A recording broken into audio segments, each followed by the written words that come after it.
Hey guys, it's Kaz Cats and Camera, and today I'm doing my January book haul. So in January I picked up 8 things, and most of those things are graphic novels or non-fiction, so let's just get into it. So I picked up 3 graphic novels, the first one being Invincible Volume 1. This was just on my Amazon list of graphic novels and it was super cheap, so I picked it up. Generally how I pick up my graphic novels, just wait until they're a couple of pounds.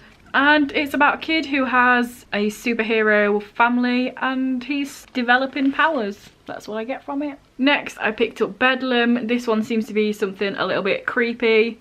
A homicidal maniac who has been cured and is now trying to help get rid of other sort of murdery people, but can he be trusted? And here's the artwork. And last in the graphic novel section is Deadly Class Volume 6. I got Volume 7 for Christmas, but I ordered this near Christmas and it came in January, so there you go. Deadly Class is about a school for assassins and it follows a bunch of different characters set in the 80s. And yeah, this is the sort of artwork it has in it. I've read this already, it was great. Next, I picked up If You Knew Jack by MC Lee. This is the sequel to You Don't Know Jack. I've not read it yet, but it's like a kid that's being a spy, but then potentially falls in love with the boy that he's spying on, something like that. That's the premise I get from it anyway. And yeah, this one was just super cheap, so I picked it up now.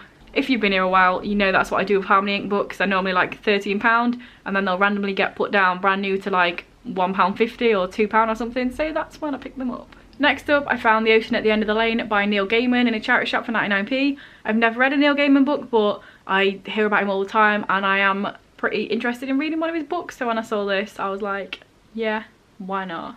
Don't really know what it's about or anything, but I finally have a Neil Gaiman book. And these last 3 are non-fiction. So first of all, I found this book, The Expedition by Bia Usma, I think that's probably not how it's pronounced, in The Works, which is a shop in England that sells like really cheap art supplies and books and stuff like that. This one, I can't remember how much it was, I think it was £2. And I just have some sort of fascination with polar expeditions ever since I went to Oslo, where I went to a bunch of museums, and yeah, apparently I'm interested in that now. So I saw this and I thought, yeah, that sounds interesting. It's about an expedition in 1897 where a bunch of men went to the North Pole, and then 33 years later their camp was found.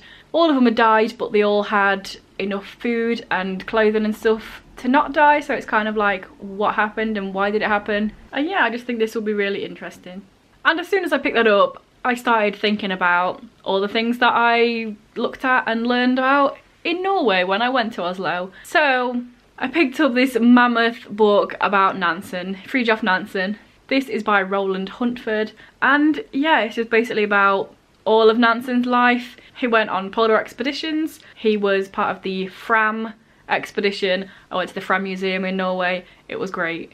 Later on in life he created the Nansen passport, where he got loads of people from countries that had been destroyed. He made them a Nansen passport, which meant they could go to other countries and could actually move around, even though their government was kind of like wrecked, so they couldn't give out passports themselves, which I thought was pretty cool. I found out a bit about that in the Nobel Peace Centre. So yeah, it's hefty, but hopefully it'll be interesting. And last but not least, I picked up Devil's Knot by Mara Leveritt. This is about the West Memphis Three. Basically, some boys were murdered and these 3 teenagers were blamed for it and went to prison for a very long time because they looked different and were in a cult. And yeah, it's just the true story about that, so I'm definitely interested in reading this. I think it's finally, I read One of Us in October and I think I'm finally ready to read about another true crime thing. I remember seeing the film for this quite a while ago, so I know sort of the outline of what happened, but it would definitely be interesting to read the proper case and what happened and why it happened. So there we go, those were all the things I picked up in January. Let me know down below what you picked up, or if you've read any of these, let me know what you thought about them. If this is your first video by me and you enjoy it, then please check out some of my others, and if you continue to enjoy them, then please subscribe, that'd be awesome. Anyway guys, I will see you in a few days with another video. Bye.